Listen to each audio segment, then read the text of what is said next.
light chain. You have to then test the network. So if you think about it, well, this is only going to be about a 33% success rate, right? Because if there's a multiple of 3, 66% of the time it's going to be a 1 or a 2, right? So this is the way that you make sure, although it's only 33% each time, you're always moving forward. And you can get multiple shots at this. But now if you didn't get the light chain rearranged properly, you go back and do it again. And so B cells will go through this process until finally they get a product. But now there's this problem of, what if that B cell receptor recognizes you? We have to delete those cells. And that also happens in the bone marrow. That is called negative selection.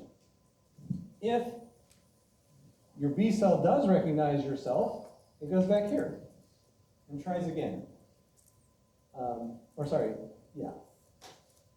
If it doesn't recognize you, then it gets to exit the bone marrow and go out and hunt for microbes to respond to.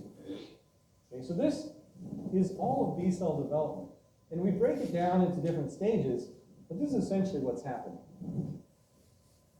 Okay, so remember, we started with a hematopoietic stem cell that then goes to the common lymphoid progenitor instead of the common myeloid progenitor. This is what gives you your B cells and T cells and NK cells.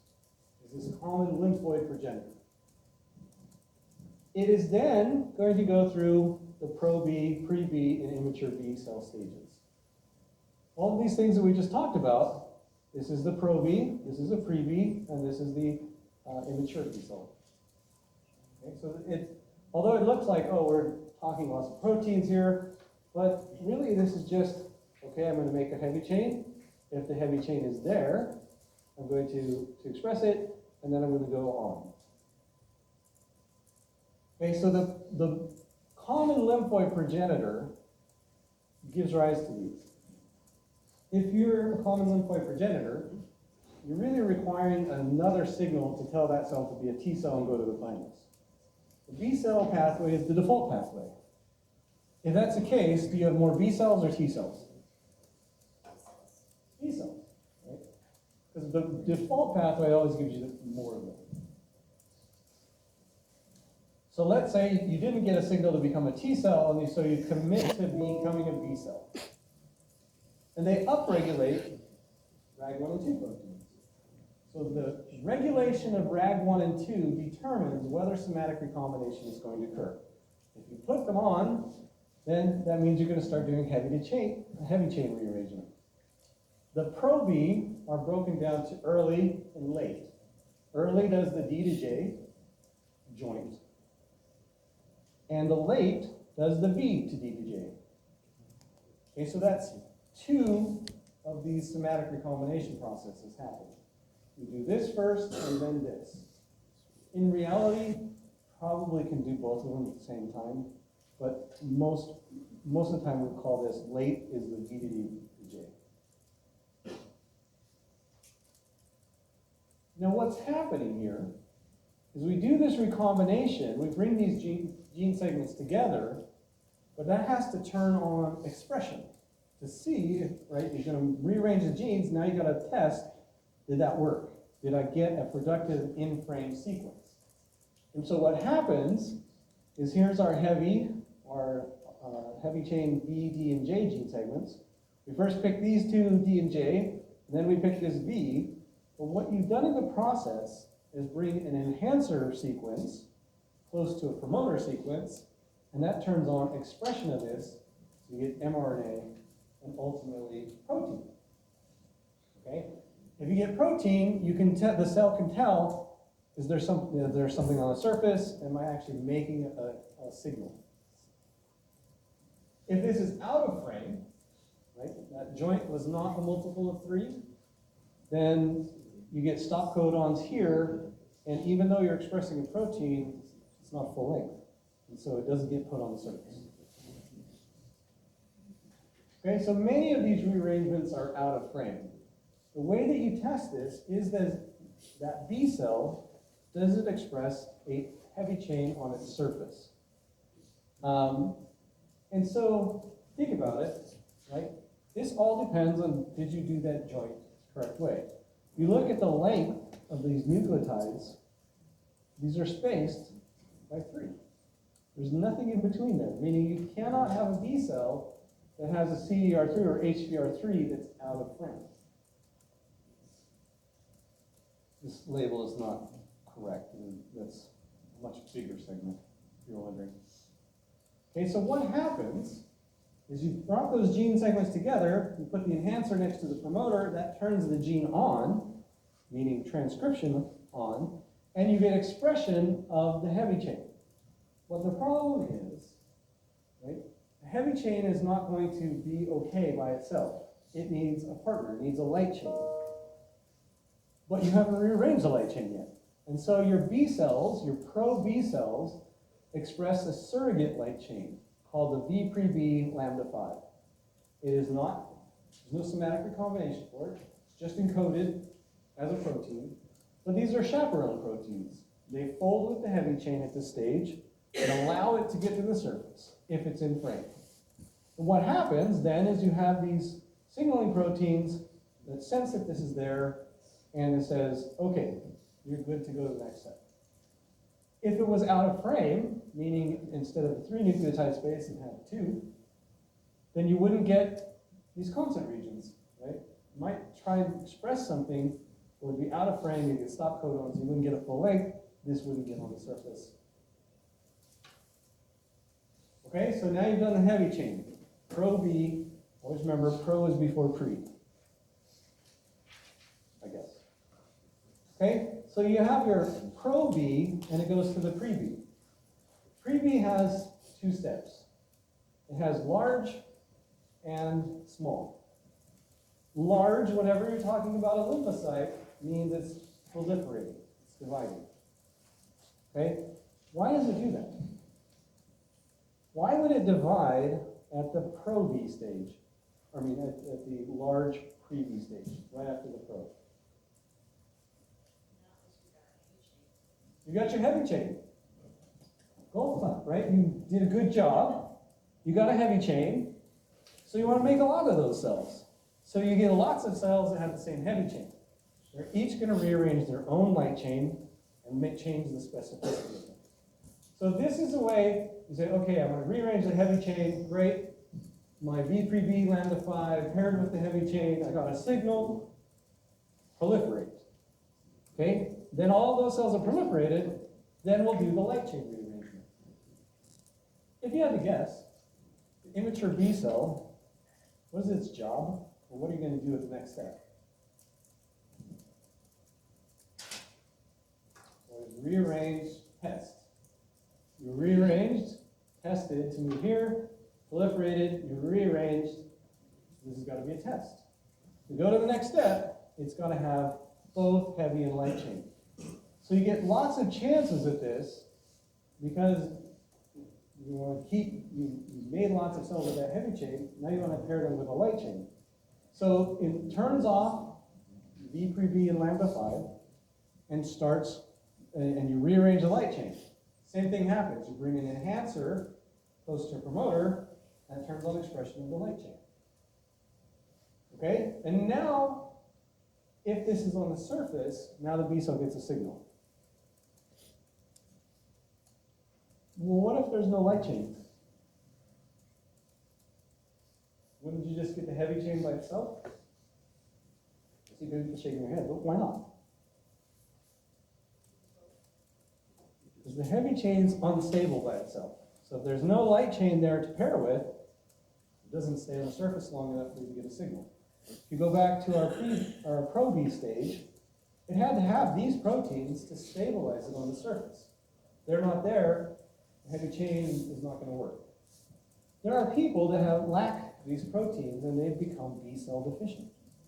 They get a few B cells, but they don't really develop B cells because they don't have that light chain. And they deal with chronic infections. Okay, so you've got heavy chain recombined at the pro-B stage, the light chain recombined at the pre-B stage. expressed on the surface, everything's good, and it gets a signal to go to the immature B cell. What if it doesn't, right? So this is something we call B cell rescue.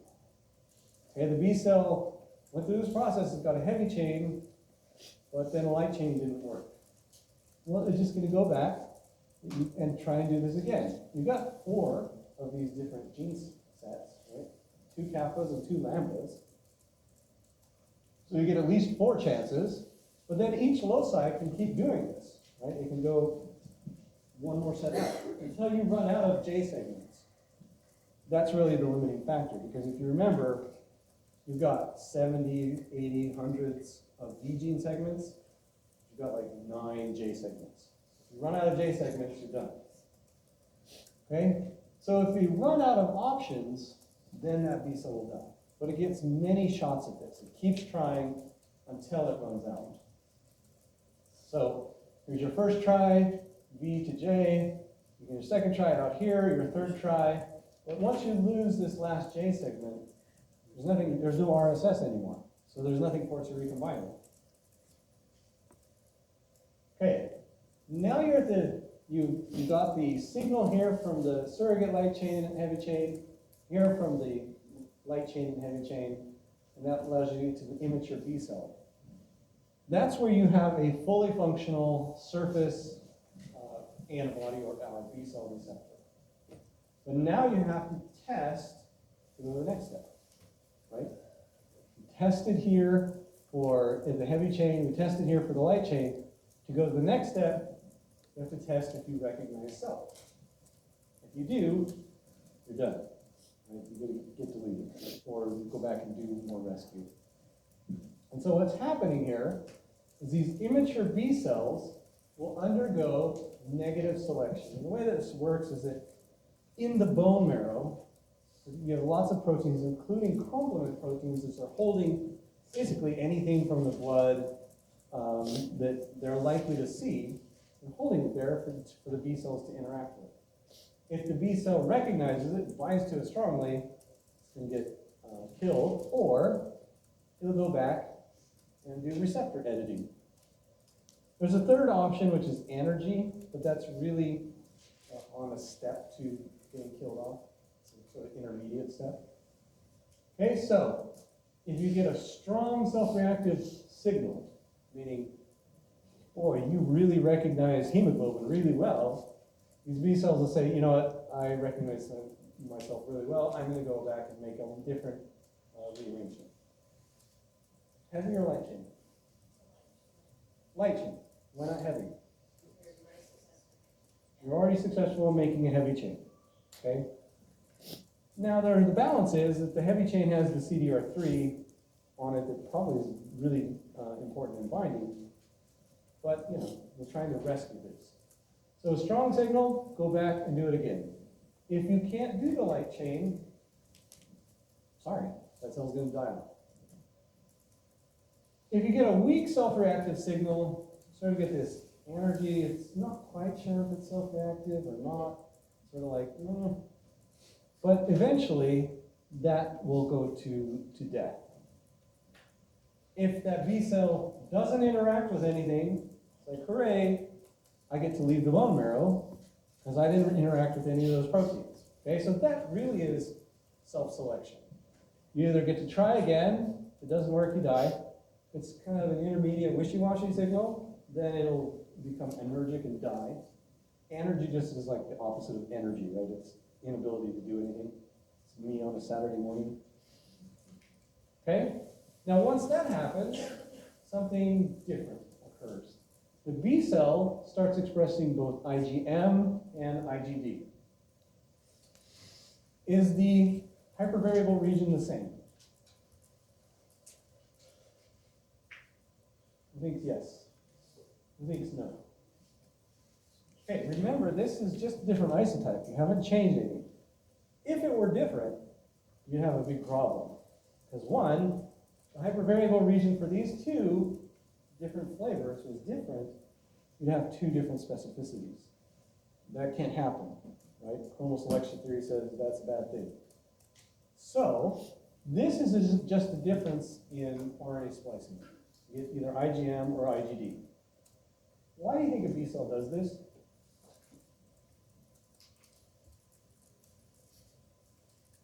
Why would you start expressing more of the receptor?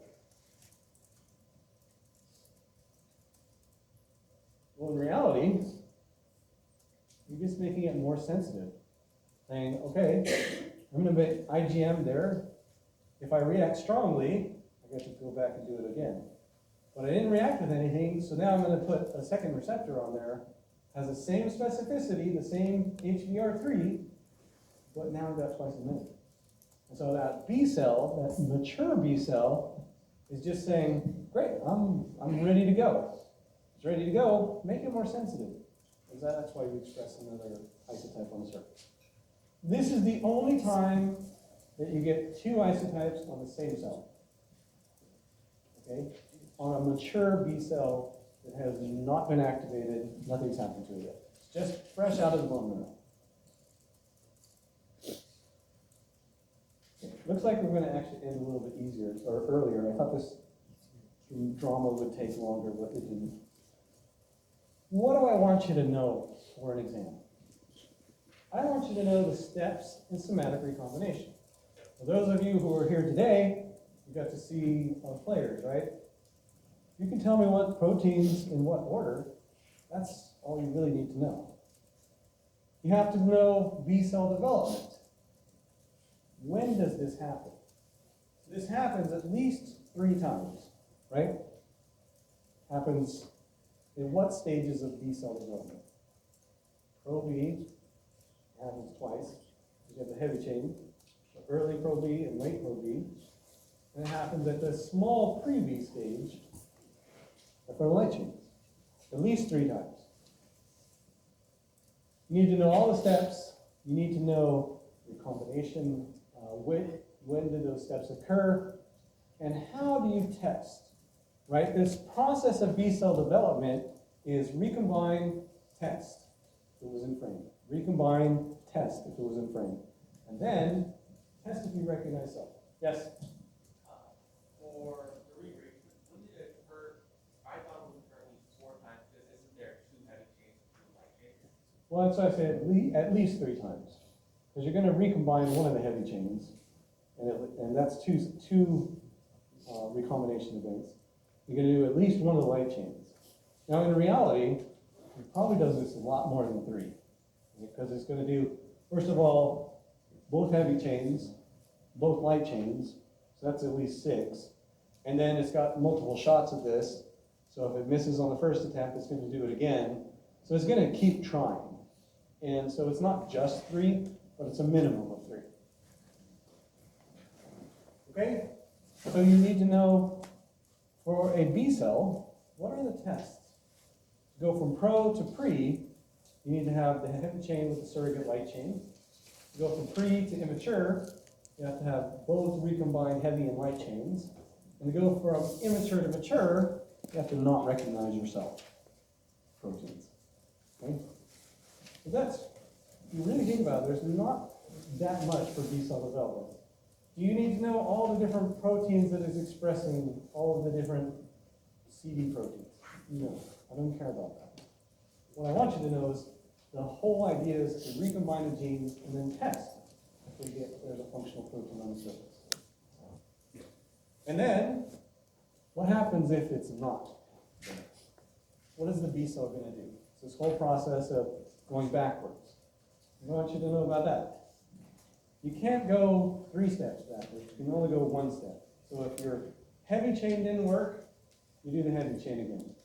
If your light chain didn't work, you don't go back and do the heavy chain. Only retry the light chain.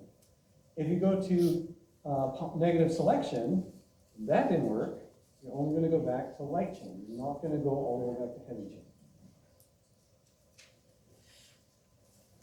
Okay, so now we have B cells. They're out floating in the blood. Where do they go? They go through lymph nodes. How do they get in lymph nodes? Say it again? Not the lymphatics.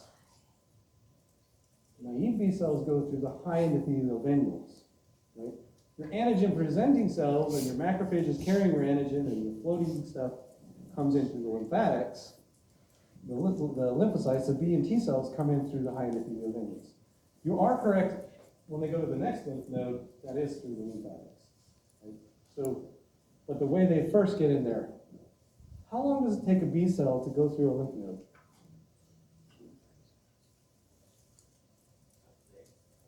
It takes about a day and a half, about 36 hours. It goes in, looks around on the follicular dendritic cells and say, is it holding anything that I can recognize? If it does, then the whole process of B cell activation happens and you start getting antibodies. If it doesn't, then it just says, okay, there's nothing here, and we're going to leave through the lymphatics. Okay? We cover that in the third section of the class. What happens during a response? Right now, I just want you to know, how did I get a B cell from the bone marrow, from the precursor cell, out in the blood, that then can go to lymphatics? And we'll stop there. Your bonus question today is patients with a defect in a signaling protein called Bruton's tyrosine kinase don't have any mature B cells. They are a form of severe combined immunodeficiency. What stage do they stop at? If this is a signaling protein that's important in a signal from the B cell receptor, where does it stop during development? Okay, that'll be your bonus question, and it should be on Canvas later today.